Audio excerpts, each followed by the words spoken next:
안녕하세요. 법무법인 동주 학교폭력 형사법 전문으로 하고 있는 조원진 변호사입니다. 여러분, 성범죄 사안은 처벌뿐만 아니라 보완 처분이라는 것이 뒤따를 수 있다는 것 혹시 아시나요?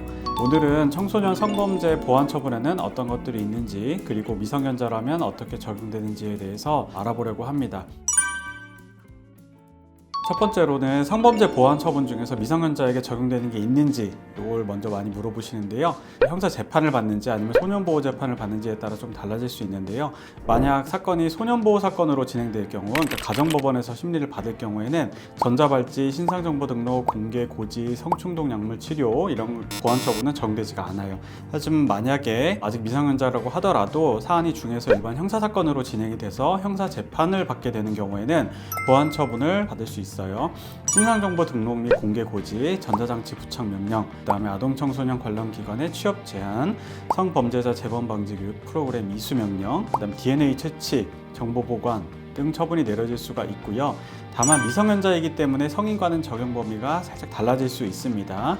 두 번째로 신상 공개의 경우에는 성인이 된 이후에 공개가 되나요? 이것도 많이 물어보시는데, 성범죄 사안으로 찾아오는 의뢰인들 대부분 학생이든 성인이든 성범죄자 신상 등록 공개를 사실 가장 두려워하고 걱정을 많이들 하세요. 성범죄자 신상 등록 제도는 성범죄로 유죄 판결이 확정된 사람의 신상 정보를 등록 관리해서 성범죄 예방 및 수사에 활용하고, 그 내용의 일부를 국민 또는 지역 주민에게 알림으로써 성범죄로부터 안전한 사회를 만들기 위해 만들어진 제도이다, 이렇게 법은 되어 있는데요.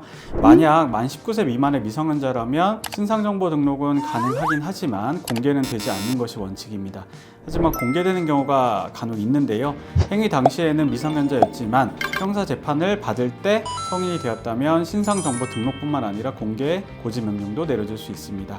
그러니까 즉 1심과 2심 판결 선고 시점을 기준으로 해서 만 19세에 도달했으면 공개되는 것을 피할 수 있는 방법은 특별하게는 없는데, 다만 법은 이렇게 되어 있다고 하더라도 실무상 행위 당시의 연령이라든가 행위 내용에 따라서 등록 이외에 공개 고지까지 하는 경우는 아주 많이 있지는 않습니다. 세 번째로 많이 물어보시는 게, 미성년자도 전자발찌 차나요? 전자발찌는 전자장치 부착을 조건으로 보석을 허가해주는 제도인데, 재택구금, 외출 제한, 주거 제한 등 조건도 함께 부과되기도 합니다. 만 19세 미만 미성년자에 대해서는 원칙적으로 부과되지는 않습니다. 소년의 건강한 성장과 교화 가능성 고려해서 연령 등을 고려했다는 거겠죠. 하지만 사안이 심각하거나 재범 등의 경우에는 전자발찌 부착 명령이 내려질 수도 있습니다. 전자장치 부착 등에 관한 법률 4조를 보면 만 19세 미만 자에 대해서는 부착 명령을 선고한 때에는 19세에 이르기까지 이 법에 따른 전자장치를 부착할 수 없다고 규정되어 있습니다. 요거를 해석해보면 미성년자도 전자발찌 부착 명령을 받을 가능성이 있다는 거고, 전자발찌 부착 명령을 받았을 경우에 미성년자 시절에는 부착하지 않았다가 성인이 된 이후에 전자발찌가 부착이 되게 된다라는 거를 조금 알 수 있는 부분이니까 주의를 해야 되겠죠. 그러면 이런 내용들 보면 보완 처분이 왜 내려지면 안 되는지 벌써 앞에 내용들 들어보시니까 절대 내려지면 안 될 것 같다는 생각이 드실 것 같은데, 또 이렇게 가볍게 생각하는 친구들도 있어요. 그거 전자발찌 차고 있어도 긴 바지 입고 하면 보이지도 않는데 그냥 차고 말지, 이렇게 가볍게 생각할 수도 있는데, 이 보완 처분은 기본적으로 개인의 자유와 사생활에 큰 제약을 가할 수 있고요. 한동안 그냥 끝나는 문제가 아니라 여러분의 생애 내내 사회적 편견과 불이익을 받을 수도 있어요. 전자발찌 차고 있는 모습을 친구들이 본다 그러면 소문도 금방 나거니와 친구들 사이에서는 어쩌면 평생 회자되는 얘기가 될 수도 있기 때문에 그렇기도 하고요.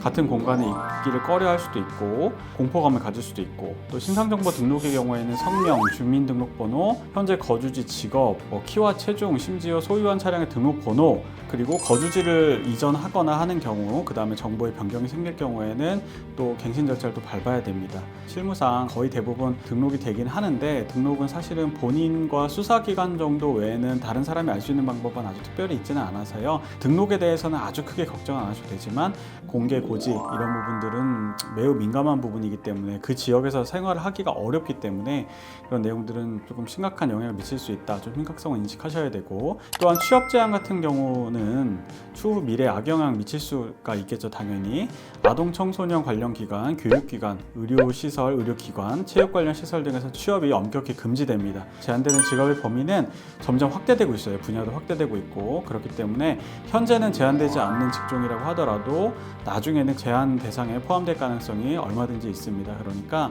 보완 처분, 이렇게 취업 제한까지는 되지 않도록 빠르게 대응하는 것이 사실은 가장 중요하다고 볼 수 있습니다. 오늘은 이 성범죄 보완 처분의 세부 내용과 기준에 대해서 그리고 사회적 영향에 대해서 말씀드렸는데요. 여러분의 생각과 궁금증 댓글로 남겨주세요. 앞으로 다양한 법률 이슈에 대해서 심도 있게도 다룰 예정이니까 많은 관심 부탁드립니다. 시청해주셔서 감사합니다.